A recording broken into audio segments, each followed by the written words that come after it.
Chapter 4 Unraveling Emotions. Indriyani manobuddhir syadhishthanam uchyate ete virmohayatyesha gnanamavritya dehinam. Bhagwat Gita, Chapter 3, verse 40.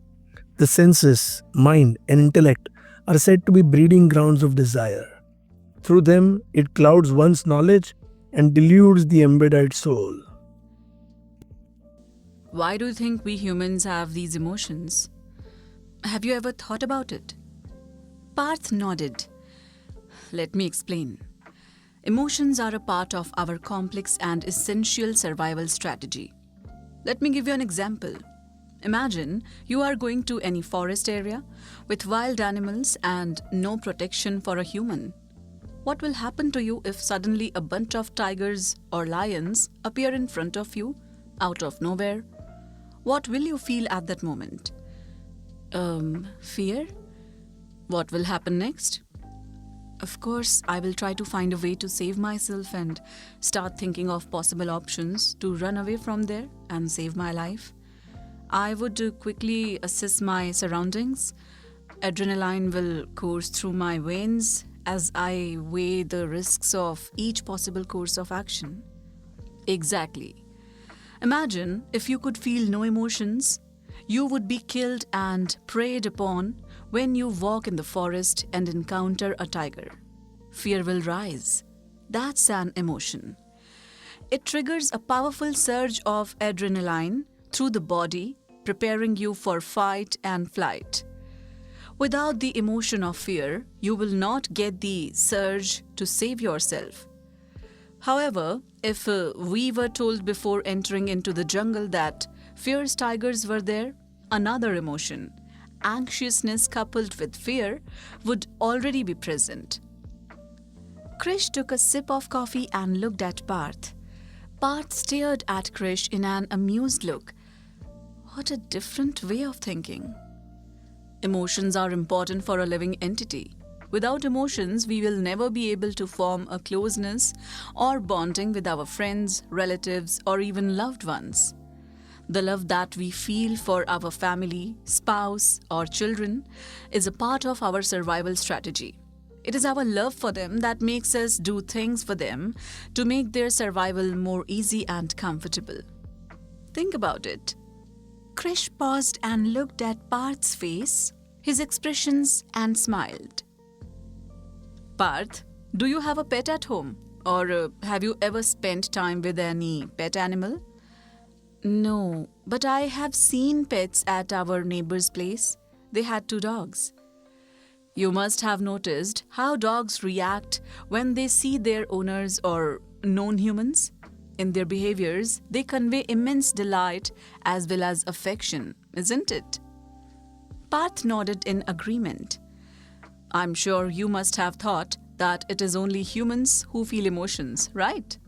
Fear, anger, and happiness are just a few which we can see in our pets.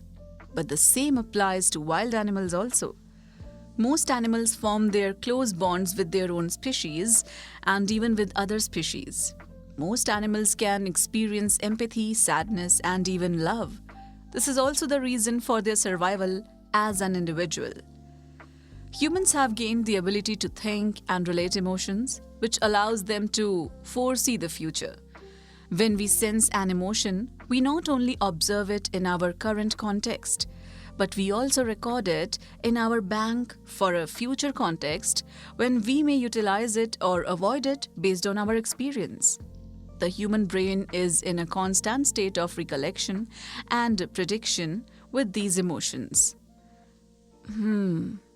Parth seemed to be sinking in the thoughts planted by Krish. He gulped a sip from his glass to let the thoughts properly get absorbed within him. Emotions are our wake-up calls. Wherever particular emotions are felt and a reaction is required, our bodies send signals to our minds. While our mind is busy in its own process, our thoughts will trigger a chemical reaction in the brain telling it to stop and pay attention to what happens now. These reactions are emotions. Does it mean that emotions are always good for human beings? Parth wondered and asked the same question to Krish. Good question. I'm happy that you are really involved in our discussion and not just gathering the gyan that I sometimes start to give away without knowing the other person. Krish smiled. While emotions have a lot of benefits, they also have some big drawbacks too. First of all, they are hard or even impossible to control. Secondly, even though emotions are psychological in nature, they create physical effects on us, like feeling tired or fatigued. This makes a huge impact on our behavior, which is normally controlled by our physical state of mind, subconsciously controlled by our emotions. Let me ask you one thing. Do you like eating fruits? Let's take bananas as an example. Does eating a banana make you feel happy? Yes, of course. I love bananas. Parth immediately responded. Now let me tell you, I hate bananas. Even someone peeling off a banana in front of me makes me feel like puking. Now, think about it. Is the banana a source of your happiness or my sadness? No, because it is the same object triggering different emotions for both of us. This means that all these emotions are subjective. They vary from person to person. Things making you angry don't really matter to me, and things making me sad might make you laugh. So it is not the thing, person, place, or a situation. It is my insides, the subconscious mind specifically, which induces any of those emotions in me. Krish paused for a while and started looking around for the waiter. He did not want anything in specific, but it was his way of giving thought processing time and space to Parth. He knew it was too much for Parth to process in such a short period of time. Parth was just sitting silent and mulling over all the information and the discussion that just took place.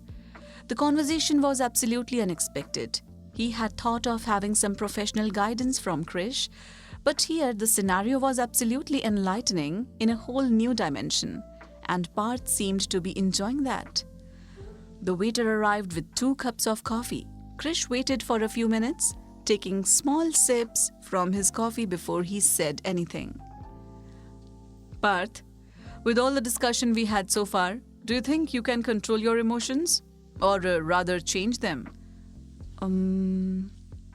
Parth did not have an answer to that. He stared at Krish with a puzzled expression.